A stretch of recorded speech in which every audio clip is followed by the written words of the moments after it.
Ms. Johnson, if you could call roll call, please. Mr. Anderson? Here. Mr. Butler? Present. Mr. Callie? Here. Mr. Magner? Here. Mr. McDonald? Here. Ms. Rainey? Here. Ms. Schulist? Here. Ms. Senyard? Here. And Ms. Williams? Here. We have a quorum. Thank you. If you'll join me for the opening prayer and pledge. Lord, we're meeting today to cook matters of business. Guide our hearts and our minds in the spirit of fairness, right thought, and speech. Impart your supreme wisdom upon our activities so that our affairs may reach a successful conclusion. Thank you for being our source of guidance today. Amen. I pledge allegiance to the flag of the United States of America and to the republic for which it stands, one nation, under God, indivisible, with liberty and justice for all.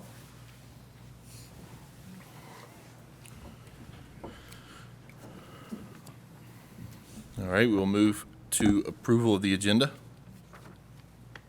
Motion to approve. Second. Rainey, Williams. Any discussion? Ms. Johnson? Ms. Rainey? Aye. Ms. Williams? Aye. Ms. Senyard? Aye. Ms. Schulist? Aye.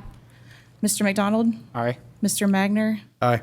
Mr. Callie? Aye. Mr. Anderson? Aye. And Mr. Butler? Aye. Move to citizens' comments.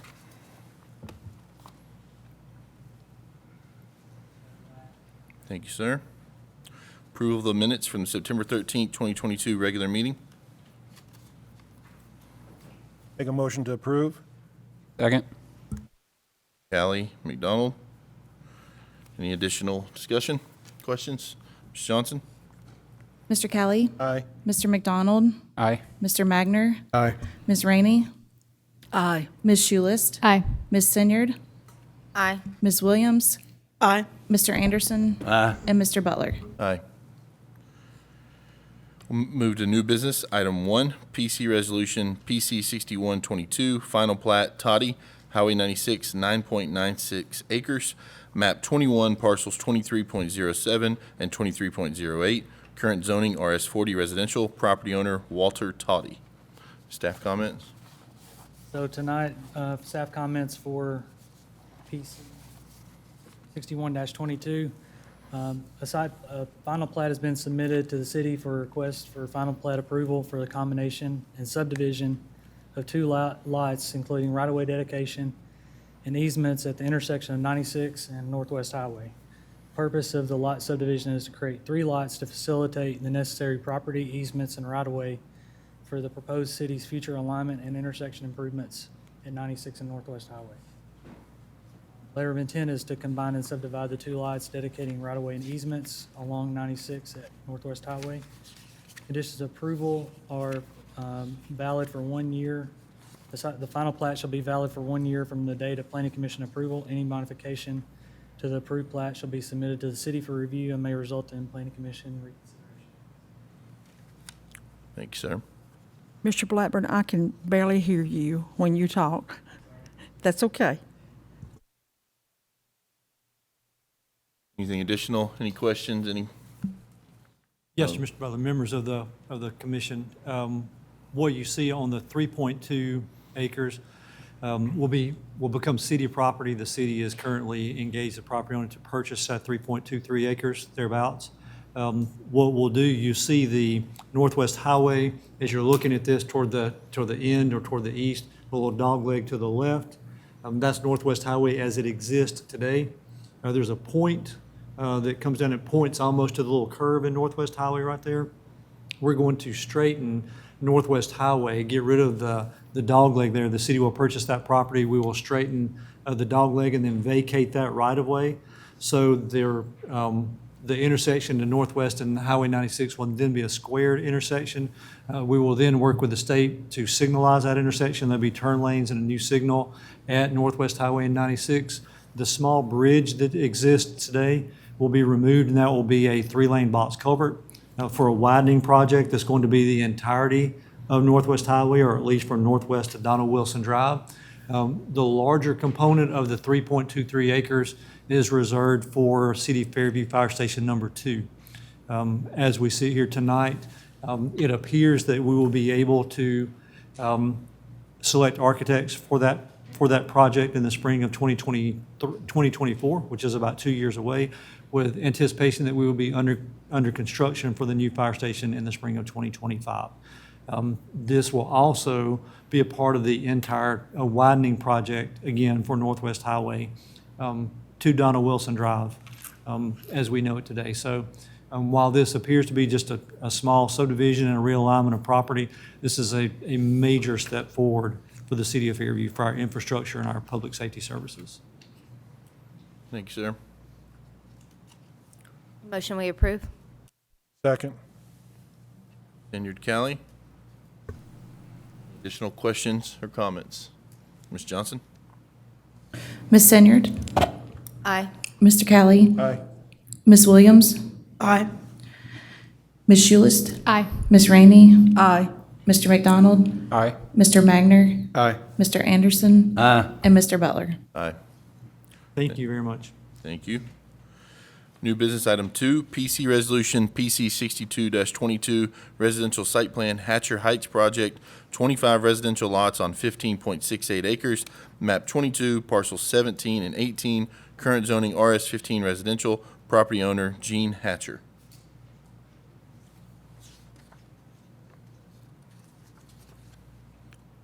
Staff comments? Staff report for PC 62-22. Louis Loyan of T-Squared Engineering has submitted a request for a residential development plan approval of the Hatcher Heights project and will develop as a single-phase development with 25 homes. The property currently contains 15.68 acres and is zoned RS-15 single-family residential. The project is located on Horn Tavern Road, near Pepper Tree subdivision. The project property has been reviewed by staff and meets the base zoning bulk and area requirements of the RS-15 single-family residential regulations. T-Squared Engineering of the Hatcher Heights project is proposing ingress and egress to the project by means of one access point from Horn Tavern Road. Additional pavement and curb and gutter will be provided on the north side of Horn Tavern Road up to the center line along the development frontage. They are required to provide 0 acres of open space, and they are providing 4.29 acres. City staff makes a positive recommendation for the Hatcher Heights project, subject to staff comments being met. And that's all I have. Thank you.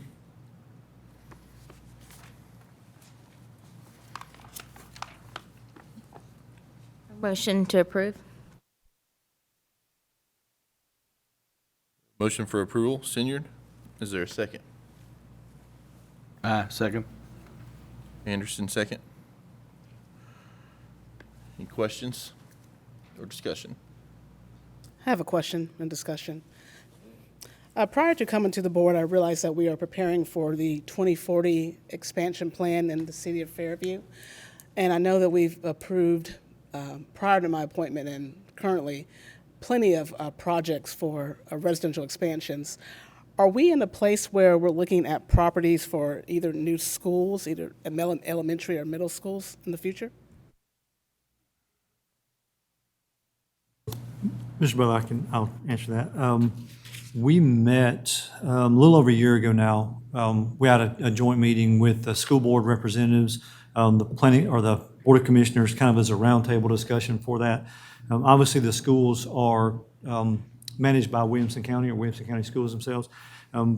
I have had conversations with the superintendent of the school system as well as with our local school board representatives, and they have expressed their ability to make expansions to the schools based on our projected growth within that plan.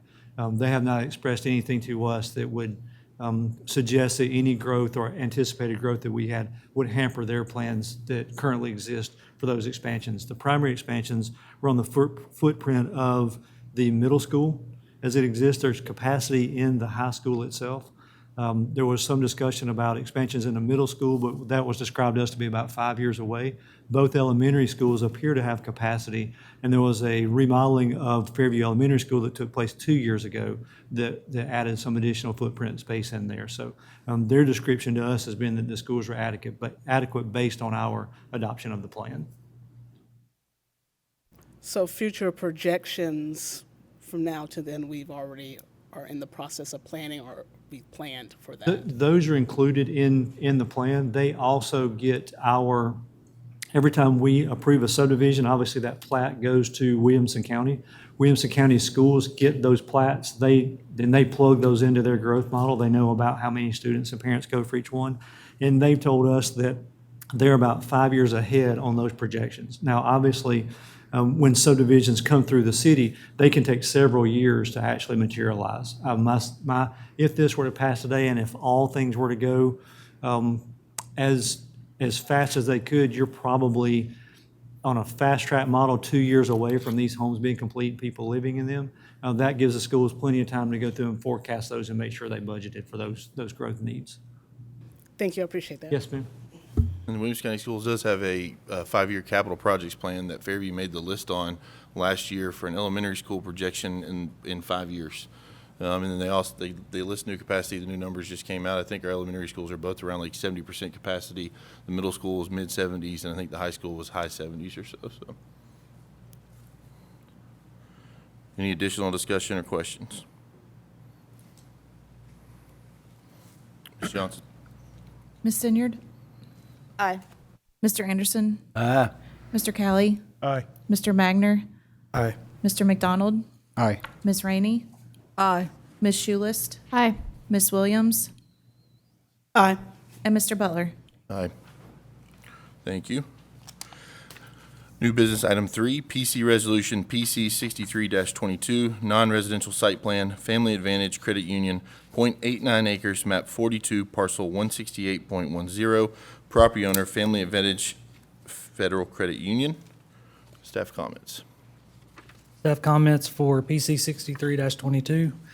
SEC Engineers submitted a City of Fairview request for site plan approval for the credit union. This project is located at map 21, parcel 52. It's located between Highway 100 and City Center Way. The property is 0.89 acres and is zoned Main Street mixed use.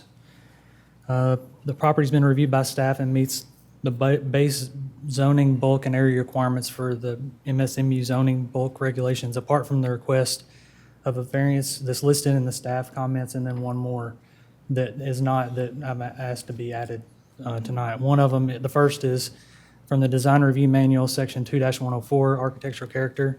The brick percentage on each of the facades, building side, east, north, west, and south, the requirement is 70%. And what's shown on the plan is 56, 62, 53, and 28 for the east, north, west, and south side. The other variance request is, excuse me, the removal of the tree requirement along the 25-foot frontage. The staff recommended that the trees be provided along the frontage within the in accordance with Design Review Manual 2-105.8, and that's on streetscapes.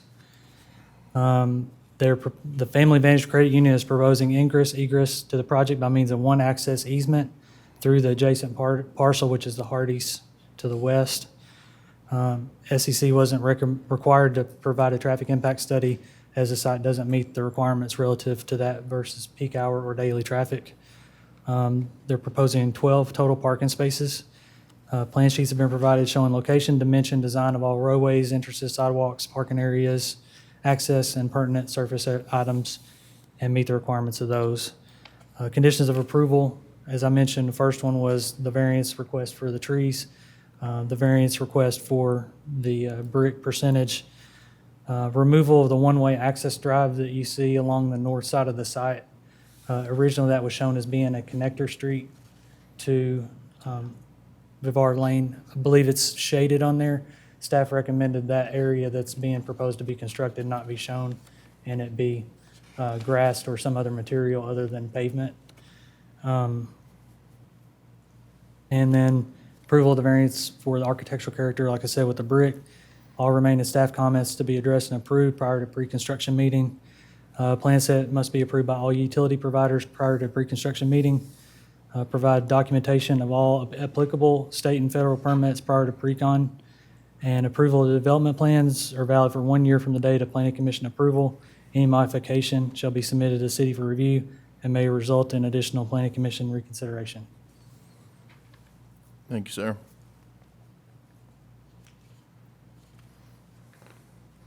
Any questions or discussion? Isn't this the property that the car wash was going to go in, but now it's moved down the street at one time? I believe at one time there was a proposal at this site for a car wash, yes, sir, and now it's changed to. And wasn't there some kind of hubbub with the entrance into the Hardee's too? Is there any review or, from an access standpoint? I know that was an issue or a topic point before. Is the access function with the bank? So as it sits today, there is an access easement that runs across the back of the Hardee's. You can see it in kind of the highlighted or dotted lane there. That access easement is wide enough for 2 lanes. The concern that we've had from staff is if you access that, the back entrance to Hardee's to get into the bank, you're going to be you'll be facing drive-through traffic. So if you were to go in and turn in the back of Hardee's as if you're crossing the back parking lot of Hardee's, cars that are coming around the drive-through at Hardee's there's going to be oncoming traffic, different lanes, of course, but oncoming traffic. So that was a concern getting in. Getting out, if you're exiting the credit union, there's a row of parking at the back of Hardee's that's just parallel parking. You just back in and back out, as well as the dumpster location for Hardee's. So there may be some blind access there. I believe the representatives from the credit union here could speak to the traffic volumes and such as that, but that is the only access easement from any neighboring parcel. There was a discussion about using Vivar Lane. That's the darkened lane to the right or the top right that you see coming down. That's a 1-lane drive that's owned by the city of Fairview. It's actually the old driveway that goes to the house just behind us before City Center Way was constructed. There was some discussion of using that as a one-way in to eliminate some of that traffic. But the developer or the credit union stated in their business model that didn't seem to make sense financially to make those improvements. We did have some concern about the stability of the interior walls of the detention pond. We weren't sure about the loading of those as if Vivar Lane was going to be used as a standard drive lane. So I believe for those 2 reasons that request or the request is made that lane not be used. Again, the developer and the representatives from the credit union are here to be able to answer those specific questions. Thank you. So traffic access actually cuts through Hardee's parking lot? It is the access, yes, sir. It will be the access to and from. If you turn off of Highway 100, there's an immediate turn to Hardee's.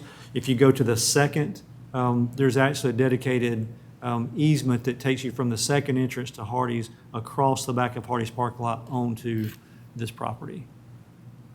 Will it be marked and lined and identified so that someone will not just think they got lost when they come through Hardee's, or there going to be a lane designation so you can see that you are on the driveway going to the credit union? I could only speak to what we've had conversations with the credit union about. Obviously, on their parcel, they would have it striped and lane when you get in. Any striping of the lane in and out on the Hardee's parcel would be an agreement between the credit union and Hardee's. I would argue that the credit union has an access easement, so they would have some right to those markings, I would think. We did talk to them about adding signage at the back entrance to the Hardee's to let everyone know that's the in and out to the credit union to eliminate the circular drive in Hardee's itself, and there was no opposition to that discussion. There was or was not? There was not. Okay, thank you. So what about incoming traffic that's going to be parallel opposite to the drive-through traffic? There's no separation of, as I just look at an aerial, since it's kind of hard to depict on this image. You are correct.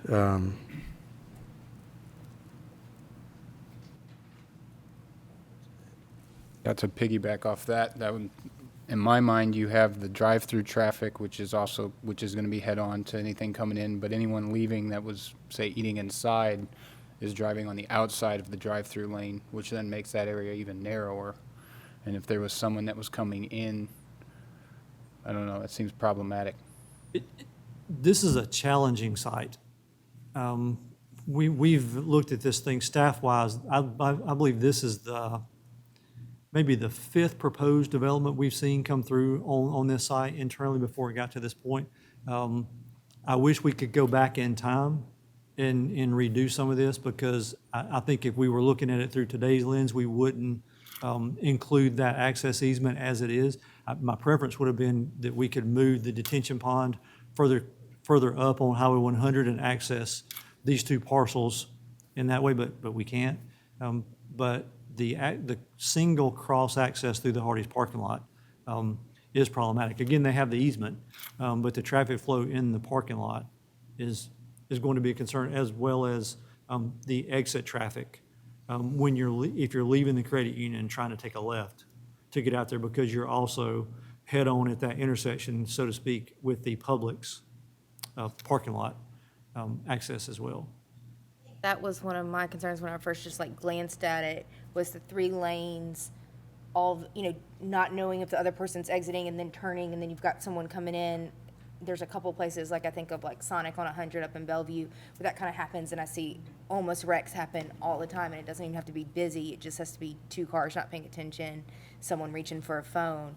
That makes me a little nervous. Now, as far as like traffic, a bank seems like the least amount of traffic. If you're trying to deal with something and put something on this lot, it seems like a reasonable, use for it. But are you saying they're asking for a variance where they don't have to plant the trees along the front? The variance for the trees, you were saying? Yeah, the variance for the trees was just along the frontage along 100 there, and the 25-foot along the front. It is under a Middle Tennessee electric easement, so there are restrictions on what type of trees that can be planted there. Middle Tennessee Electric provides a list of what those can be, and they have height restrictions on that. So, But they could still plant the trees that are in our ordinance for it to look nice in kind of the center of the city. And again, the representatives of the project are here, but they stated to staff their preference against installing the trees or the plantings there was security, given the type of business that they're in, being clearly visible in and out of that site without any hindrance to visibility within the parking lot or in the area was one of the concerns that they stated. Has a traffic circle potentially been explored for that almost like 4-way? It's almost like a 4-way stop between the Publix, incoming, outgoing traffic, and then Hardee's? No, ma'am, there's not been a discussion of a traffic circle. I do know that if the city were to attempt to do that, then we would have to purchase additional right-of-way. The city does not, we only own actually curb to curb within that. So anything outside of that would require a little additional work. yeah, and I'll say that if a traffic circle going into that location, the footprint of that would require taking part of the gas station, part of the parking, and it would probably impact Hardee's too. So just the amount of footprint that you have to make those turning movements work makes it a little tough. And I would presume that any tree that Middle Tennessee Electric allows them to plant would not be something that's not grow high enough to really obscure the view of the building and the parking lot. If I may say something about the landscaping. This is Aws Ahmed with SEC, the applicant. So Middle Tennessee Electric allows trees if there is an underground line and the tree has to be 10 feet away from the line. If it's an overhead, they prohibit trees, and that's an overhead line. So I've seen this in the past where they have to cut them all.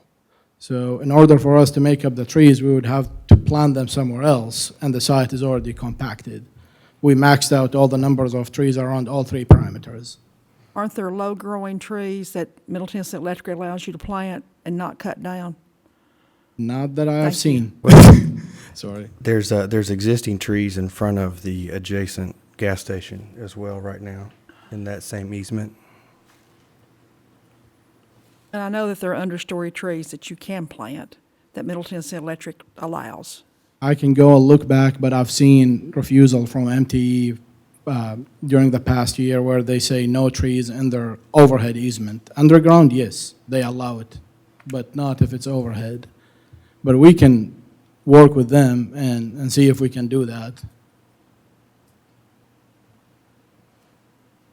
The gas station on the corner next to Hardee's on the opposite side of the entrance there has trees underneath the power lines currently. Just FYI.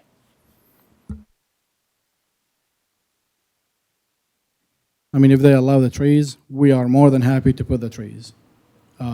If planning commission want us to make up the trees somewhere else on the site, we will try, but we can try our best to meet the requirements. And the variance for the brick, We are willing to comply with this. The developer is here, and he's willing to change the elevations to meet the 70% minimum break requirements.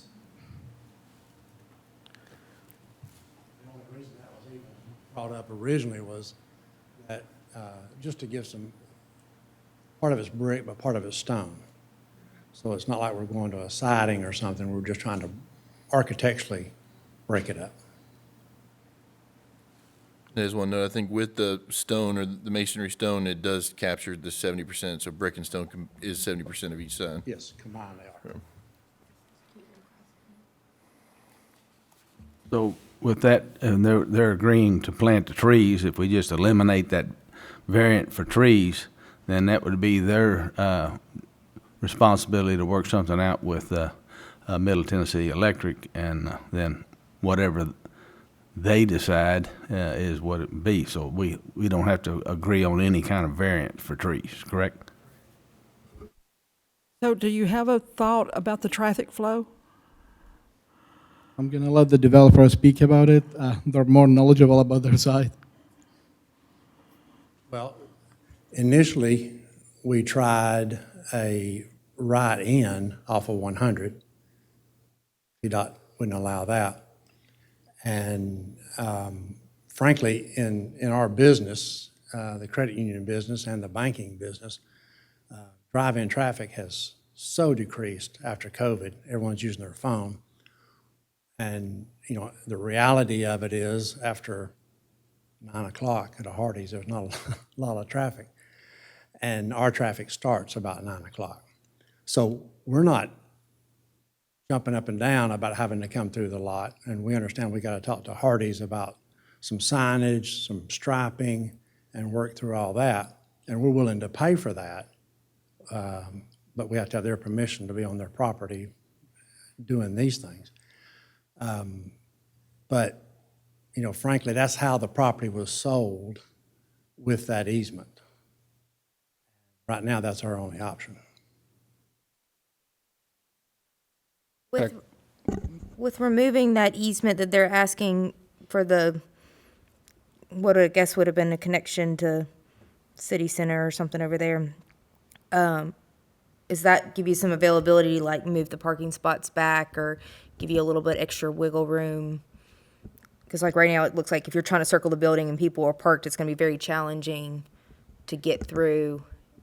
Be pretty tight, fit 4 cars if there's a big, long truck parked in one of those back parking spots. You're saying, I guess I'm not clear. Are we talking about the 20-foot access easement in the back of the lot? Yeah, I guess On the rear. it's that easement that like the dead end easement that they had highlighted on another page on their notes about removing, Yeah, that goes to the, you'd give you some wiggle room to kind of stretch things in the back, I think. There might be a better site plan with a little extra wiggle room. I don't really see a lot of flexibility with us tying to an existing drive. Even if we angle it, we're still tying to the same location. So even if we angle the easement to give more room, With the easement, there's a note to be removed, so that you'll lose that 20-foot drive back there. That was a question or a note that I had was, if you're going to lose that, is the site plan going to substantially change enough? You know, what's going to change when that goes off? So the only thing that I see that would change on the site plan is potentially that area that says entrance only. It's the area above those 7 parking spaces on the north side of the site.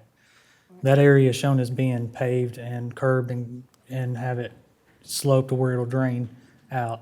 So the request for that is, since that's no longer a connection to what is called Vivar Lane to the north, that area is no longer relevant, and we just thought that area would present more issues than not by having a open paved area there, with nothing using it, so. Guess I was thinking you could move those spaces back a little to give a little more room between the tellers and those spaces, because right now, if you have an extended truck parked in those spaces, that fourth car coming around can't get through, probably. Like if you have all three teller lanes lined up and there's those back parking spots, if there's an extended truck, it's gonna be tight to get someone through circling the building, trying to get Very out. simple. Very simple to take that road out, back those up. That's what I was give like, some more- I guess removing that easement, what does that change about your site plan? It seems like, even though it's a simple note, it becomes a site plan change. It would be a site plan change, but the overall impact of it would be you have less impervious area, you have less area to maintain, and it would provide more room if they wish to use that for more, for circulation purpose, so. But that's something staff could handle if we were to approve tonight, that Right. adjustment. We can make the 15-foot one-way lane, two-lane, and then change the parking to 90-degree to allow more space. And I think there's 12 total parking spaces, is that correct? And I guess I assume that's proper based off the use or the business. That is correct. It just seemed very tight on the front. I know, like you said, that there's probably less people accessing Bank. I know we've got some banks in here on Friday afternoon. There's 30 or 40 cars lined up around it. When they're busy, they're busy. And so I just wondered the parking in the back, having to cut across the access, the toll lanes, the open lanes there, if that would suffice for parking. Because there's only 4 across the front, one, a handicap, and 3. So we have 4 at the front and 7 in the back. Okay. Wait, that. Okay. And we're providing 20 queuing spaces to, 15, sorry. 15 what? 15 queue spaces. Okay.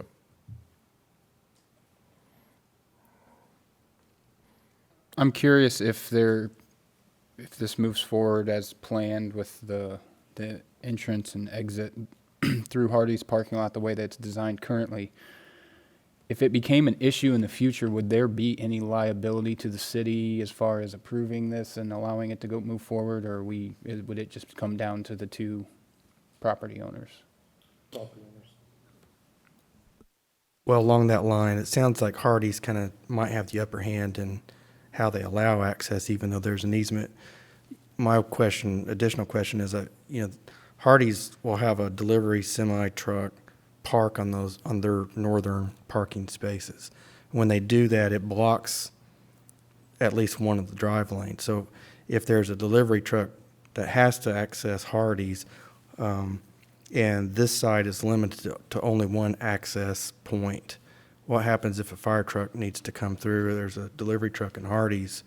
Sounds like there's a liability of a restriction, and not knowing how much leeway you'll have with Hardee's in being able to stripe or restrict usage on your easement, it raises a little bit additional concern.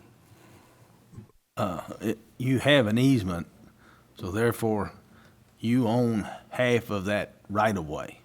So if 2 people in the room each own half of it, each have a 50% say in how that thing's to be used. Even though Hardee got there first, they knew when they bought it that there was an easement passing through their property that someone else has the right to use. So if they block it with their delivery trucks, that'll only happen once or twice. And then things will change, because they could go to court you can go to court to make sure that your egress is not encumbered. And Hardee's cannot do that. You have, I've fought these before, and it's not pretty that they got there first and they've got all their stuff striped the way it looks for them. And we all agree that this is not the best scenario, but it's the only scenario. So I hear everybody about the big trucks, and I've been in line when some guy's coming through there and he's got a big lawnmower trailer trying to get him something to eat and to go drive-through. But Hardee's has got to figure it out too. They don't own that piece of property. They have access to it as well as you do. And so, yeah, you all are going to have a good meeting with them. And I suggest you have your attorney with you when you go, but it's a tough plan, and if y'all decide to do this, that's really the only thing you got. But you do have 50% of the say of that easement. Mr. Potter, I have a question. And it may not make sense. We may have to reword this. So even though they have an easement and the property was sold to them with the easement, is the city required to approve a plan that we don't feel comfortable with the traffic flow because they have an easement? We're not. You're not required to approve it. Okay.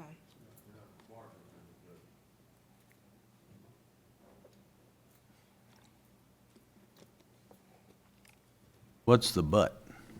No, there's no but. It has to be within reason. Right, so Unreasonably. if they meet all the requirements that the city is, If they've met all of the requirements that staff have checked.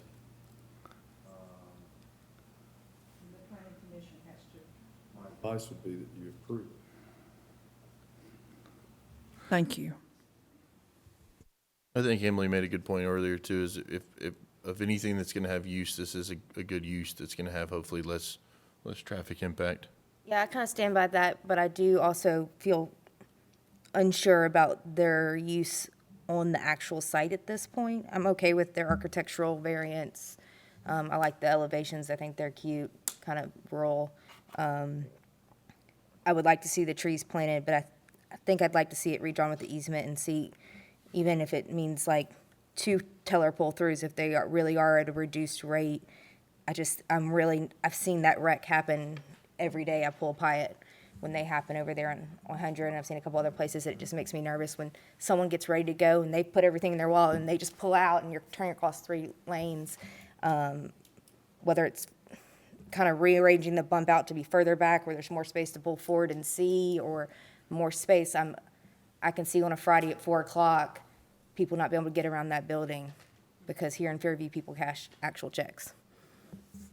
Could you, and please, I know nothing about design, but could you make it, if they're leaving the credit union, could you make it a one-way coming back? You cannot exit to the left, you can only exit right? Would that help? That's going to be hard. Because again, we share it with Hardee's. So anything you try to force a ride out only, you force everybody a ride out only. So we would have to place a raised island and force a ride in, ride out.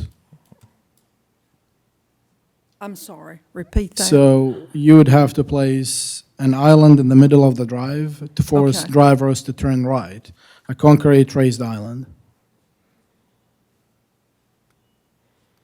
Thank Well, you. actually, you wouldn't be able to do that because then you would not be able to take a left off of City Center on into the Hardee's or the credit union. If you have a raised island, Right. just You saying. can enter the side, and then you will be able to leave right only, not left. But I'm saying if you have a raised island, there's a right in and a Yes. right out, then you're not going to be able to turn left. If you're coming from City Hall, you're not turning left. You're going to have to somehow or another navigate yourself to a right-hand turn into Hardee's. And then you send everyone back out to this main street here, turning not at a light. Or there's no light, yeah. For informational purposes, do you have a rough estimate of what kind of traffic expectations you have on a daily basis?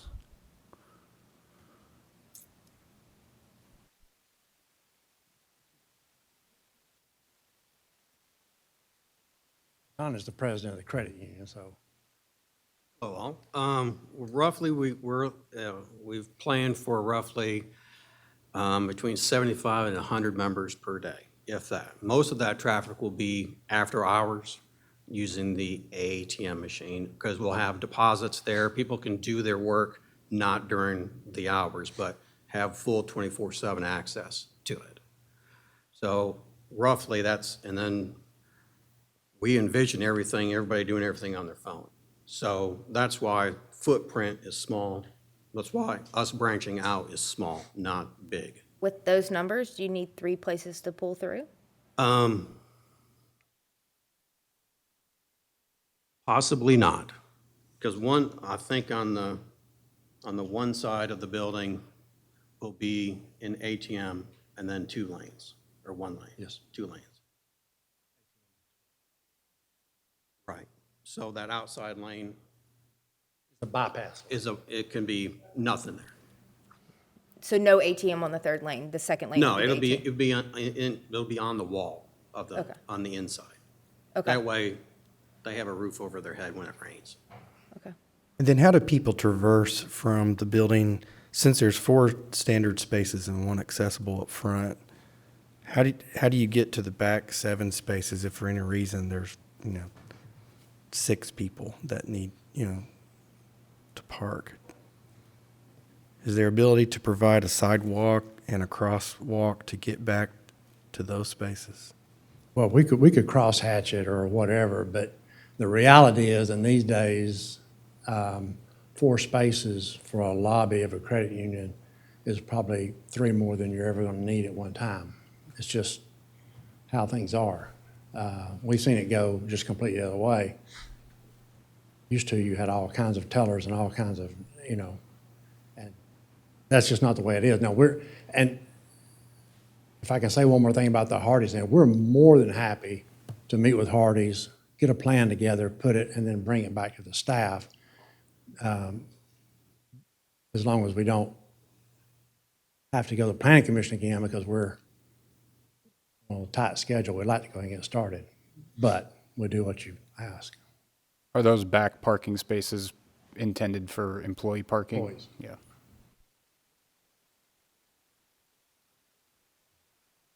Can the bank manager help answer that question on the number of visitors? I mean, I know it might be rare, but do you have any data that suggests what your peak? All I can give that is considering in our branch in Spring Hill, we have a General Motors facility right behind us, right? Yeah. So you got 4,000 to 5,000 people there. At between 2 and 3 o'clock, we used to be slammed out the door. And you'd have cars waiting to get in our line, and we had 35 parking spots, plus employees, plus people in the back, and didn't have a drive-through. COVID hit, everybody, then we did our remodel, and so that standing out the line, instead of me having 4 tellers inside, I have 1. And then I have a drive-through now with 3 lanes that handles most everything. Okay. And then I have, like I said, the phones with the remote deposit capture and all that technology has dramatically decreased our in-branch people. At the main office. At our main office. Even our one in Columbia, it's gone down. So when we opened that 6 years ago and remodeled, you had a lot of people just come in to look around. After about 6 months, we only get maybe 2 or 3 people at a time throughout the day. So it's not, I don't know, how do I say this? There's a demographic that likes to come in and talk about their dogs and grandkids, and they want the biscuit. Perfect, great, love that. But there's other generations that want to do everything on their phone. So we're trying to maximize that. In the space that we have here, I've got 22 employees right now. At my main branch, I've got maybe 17 with parking spaces. So it hasn't impeded us from work or a lot of traffic. And our turning radiuses in Spring Hill are a lot tighter than this, because we have a Home Depot right there behind us also. So that makes sense, I guess, as far as the number of spaces. I still have a concern about how anybody, even if it's a staff member, would traverse from the front door around to the back. You're basically having to walk through a drive aisle of multiple cars. Back here, I mean, they'll be in before we open. And then there'll be an employee door in the back next to the lanes. Right? So if they're parking in the back, they're gonna, for security, they always come together in pairs, no matter coming in and going out. So for safety. So I mean, where I park now in Spring Hill, I park and there would be someone at the machine. I look at them, wave, so they know me, and then we have safety protocols within our own employees to make sure that Bob at the ATM or somebody coming around the corner sees them, they're supposed to wave. To try to mitigate any type of problem or issue.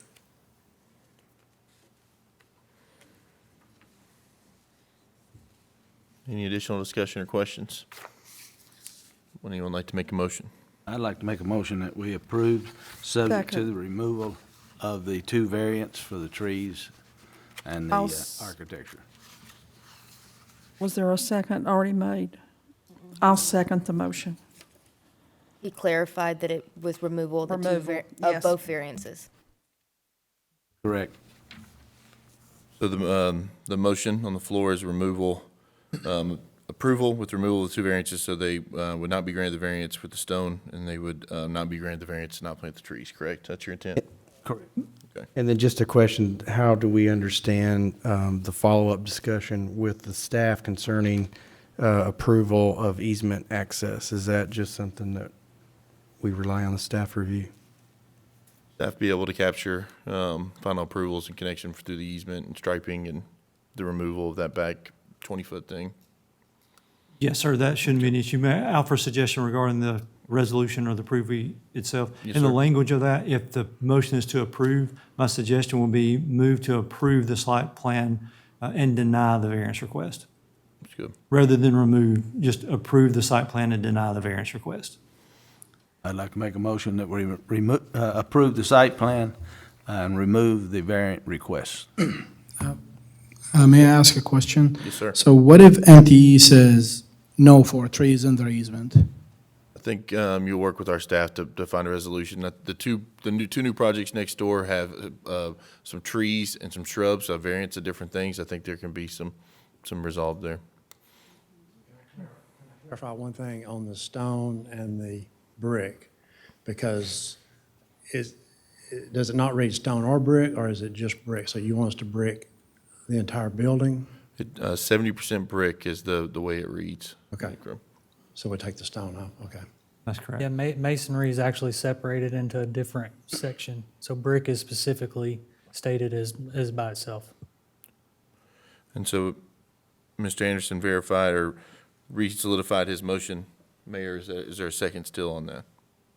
Okay, well now, okay, so are we doing the stone and brick, or are we just doing brick? The motion on the floor would be just brick, not allowing the stone variance, that it'd have to meet the 70% brick requirement. Then I remove my second. So there's a motion on the floor, move to approve the site plan, deny the 2 variances. Correct, And yes, sir. that would then await a second. Is there a second? I'll second it. Second, Mr. Cowley. Any discussion? My only note or rebuttal would be the elevation that we provided that has that stone and brick mix, I think is a fair look. It captures 70% masonry because it's stone and brick. That would be, I think it would be okay with the rendering that they sent us in the elevations. Is there any additional discussion? I agree with that. I mean, I don't know that just removing stone altogether is the right answer. I like the rendering on the last page of your submittal package. Gives a lot of character, and I appreciate you taking an attempt to do that. There could probably be a compromise, making sure that you just meet the 70% brick minimum, but then also capturing back some of the stone, if there's a possibility of doing that. I do believe that it was the direction we've given to the city staff to start revising that so that it was 70% masonry and not 70% just brick. So we were trying to revise that wording. So I think it's in keeping with the direction we want to go with the city. But I think we have a motion and a second on the floor at this point in time. Well, I'll call the question unless anyone wants to make a motion to amend. I don't know if that gets even messier if I should just call the question on this. Okay. Not messy until they've moved to amend it. Yeah. Ms. Johnson. Mr. Anderson. Aye. Mr. Kelly. Aye. Mr. Magner. Aye. Mr. McDonald.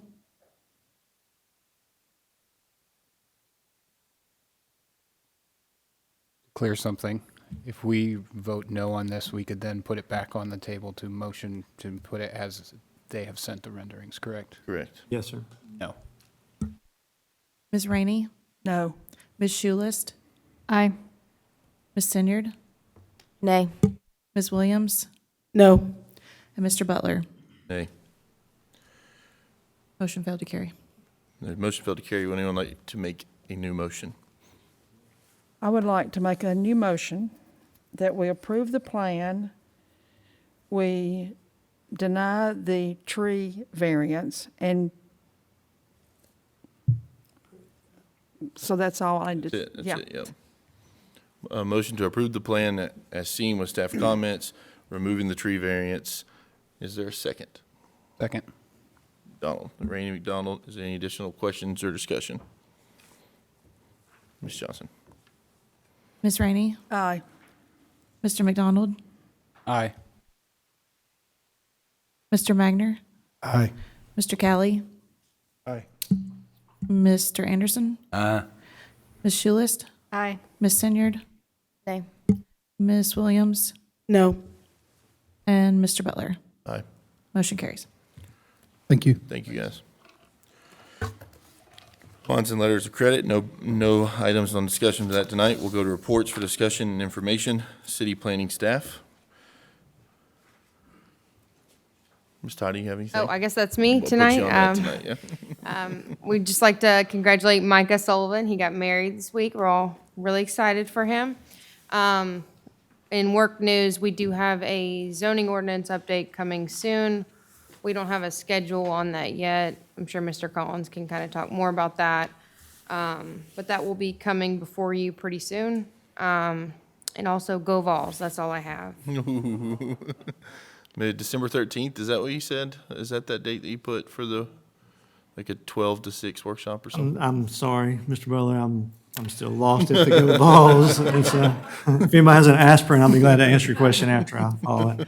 That was, I didn't watch it, and that was uncomfortable.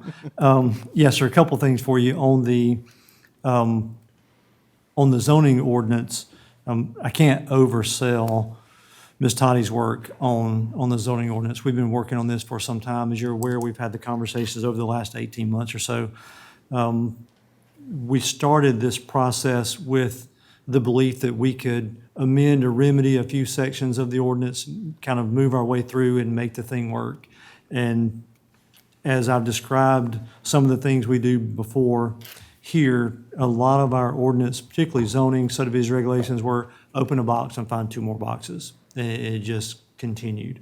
So the fact that this work is substantially complete and that she's done all this work is really a pretty overwhelming task that she's gotten done for us. So I've told her before how much we appreciate that. I don't think any of us will realize how much we appreciate that until 10 or 15 years down the road when we actually see that work visually when it's employed.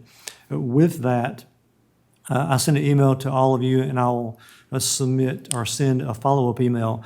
But we have scheduled for Tuesday, December 13, a come-and-go work session with the Board of Commissioners and the Planning Commission from 12 noon until 7 p.m.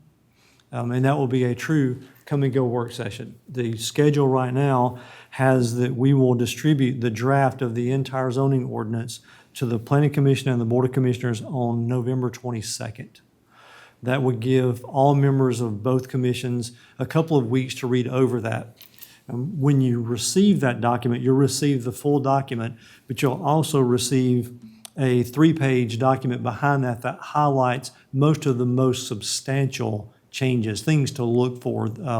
There's a lot of language change. There's several areas that need to be cleaned up, but the components of these, the big things that are going to come before this board and the Board of Commissioners more often will be included in that highlight.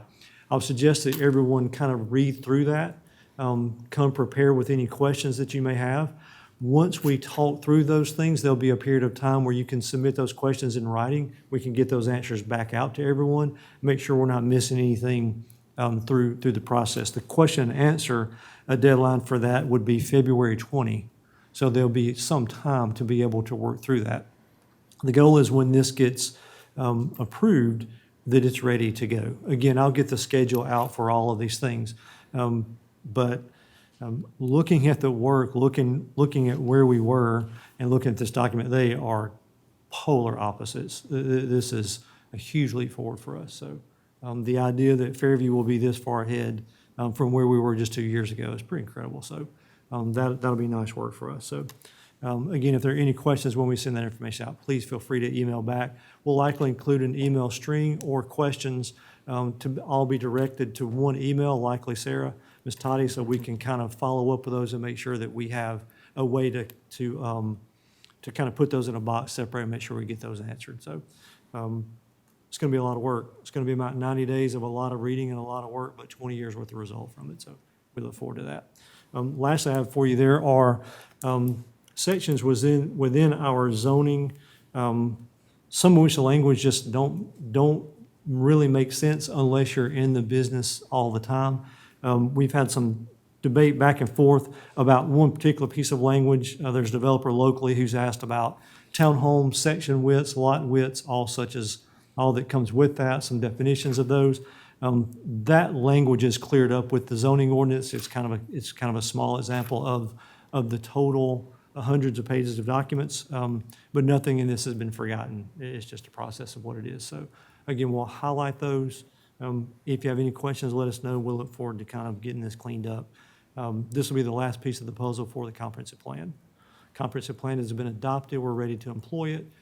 This zoning document will allow us to do just that. So we look forward to getting that complete. And thank you in advance for all of your help on that. Thank you, sir. We transition slowly into city manager report. Is that all you have? That's my Yeah, report, sir.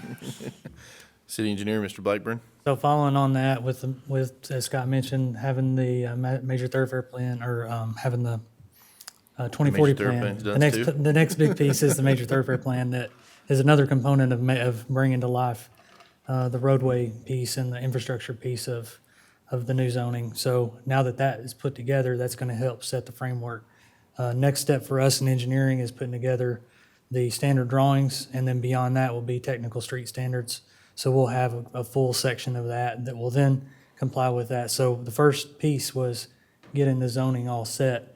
So we're looking ahead already to the next thing. So we're going to tailor right into that and get going on that as well, while y'all are taking a look at the zoning. Excellent. Thank you guys for all the hard work. Some huge strides being made. City Attorney, Mr. Potter. Communication from the Planning Commission members, Mr. Magner. None tonight, thank you. Sir, Mr. Anderson. Nothing tonight, thanks. Sir, Mr. McDonald. Nothing. Shealis. Nothing for me. Ma'am. Mr. Kelly. Nothing tonight, thank you. Sir, Ms. Williams. I'm good, thank you. You, Mayor Rainey. Nothing, thank you. Talkative group. Ms. Senior, do you have something for us? Nope. Just a quick reminder that next month's meeting is pushed a week as well from voting. It would have been November 8th. We're moved to November 15th. And I'll entertain a motion to adjourn. Motion to adjourn. So moved. Thank you, guys.